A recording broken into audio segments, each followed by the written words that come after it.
Have you ever wondered, if someone wanted to deceive the entire world, when would they choose to do it? Late at night?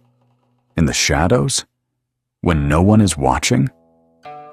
No. A true master would choose noon. They would choose a crowded marketplace. They would choose the moment when everyone's eyes are wide open, watching them. Because the most dangerous place is often the safest. The most public setting is often the perfect cover for the biggest secret. This is what we call crossing the sea under camouflage. I'm Aldarian. Tonight, let me take you back over 1,300 years to meet an emperor and a ship that he never realized he had boarded. In the year 645 AD, the 19th year of the Zhenguan era, Emperor Taizong of Tang sat on his dragon throne, gazing at the map spread before him. His eyes stopped at the northeastern direction, a place called Goguryeo. He had made his decision. He would lead the campaign himself. You might ask, why? Because Goguryeo had always been a thorn in Li Shimin's side.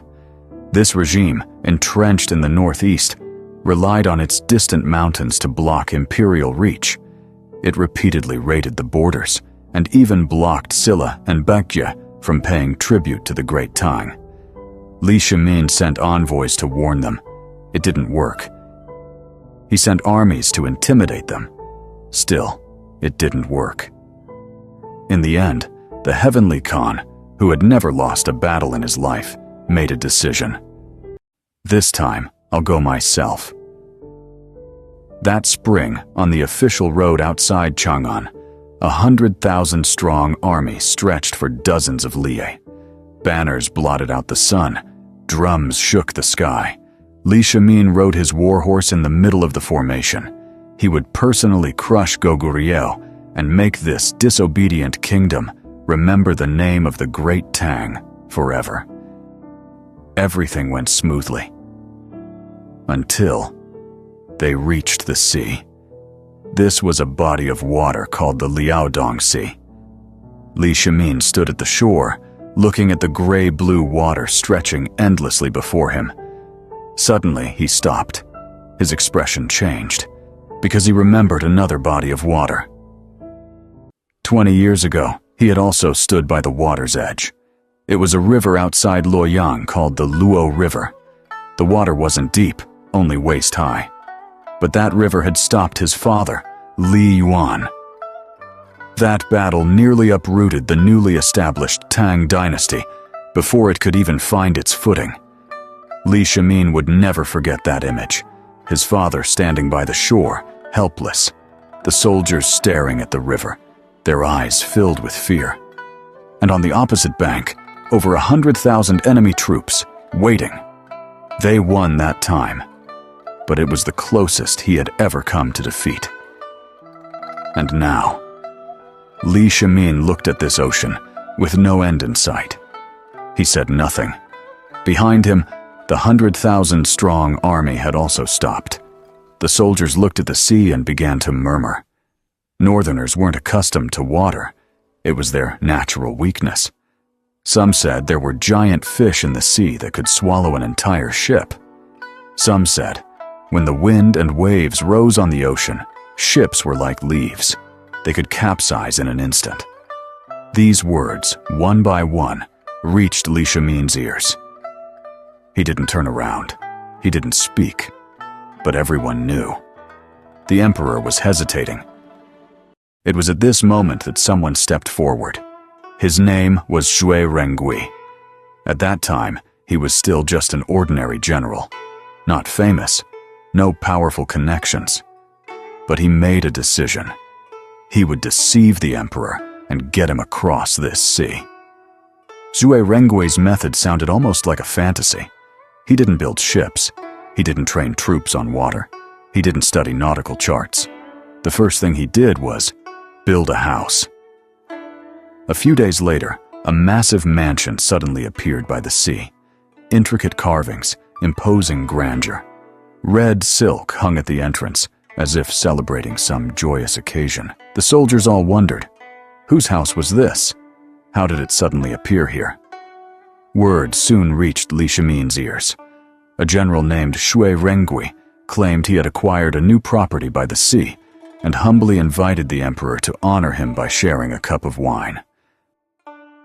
Li Shimin heard this and simply smiled. Wine? Good. These past few days, staring at this sea had made him restless. A change of scenery would be nice. That afternoon, Li Shimin entered that mansion with a few close attendants. The doors opened to reveal splendor within, servants everywhere. Xue Rengui knelt at the entrance, respectfully inviting him to take the seat of honor. Cups were emptied and refilled. Dish after dish was served. Gradually, Li Shimin's mood relaxed. He forgot the sea. He forgot Goguryeo. He forgot the 100,000 soldiers waiting for his decision. He simply drank wine, listened to music, and enjoyed a rare moment of ease. But what Li Shimin didn't know was, beneath the floorboards of this mansion wasn't solid ground. It was seawater. Yes, this was never a villa. It was a ship disguised as a house. In just a few days, Xue Rengui had a massive warship built on the shore. Then he constructed a mansion's exterior over the hull, planted trees and flowers, arranged servants and musicians. His goal was simple: to let the emperor unknowingly board this ship, and then sail out to sea. Midway through the feast, Li Shimin suddenly felt something was wrong. He put down his cup and frowned. Why? Is the ground shaking? Xue Rengui rose, walked to the window, and pulled back the curtain. Outside was nothing but ocean, stretching endlessly in every direction. Your Majesty, we have already set sail. This stratagem is called Crossing the Sea Under Camouflage. What happened to Li Shimin afterward? He didn't rage. He didn't punish Xue Rengui. Instead, he laughed. He stood at the bow, looking at the sea he had feared just moments ago, and said, "Crossing the sea under camouflage. What a fitting name for this stratagem." This story was later recorded in the 36 stratagems, placed at the very beginning, because it teaches a fundamental truth. The truly masterful deception never hides in darkness. It stands right before your eyes. You are the one who chooses not to see. Tonight, after hearing this story, ask yourself, are there things in your life that seem too normal? Things you see every day but never question? Could there be another ocean hidden beneath their floorboards? I don't know the answer. But tonight, you can set that question aside. Let the sound of waves carry you into dreams. Next time, we'll talk about Besiege way to rescue Zhao. It's a story about winning a war without fighting the battle. Good night.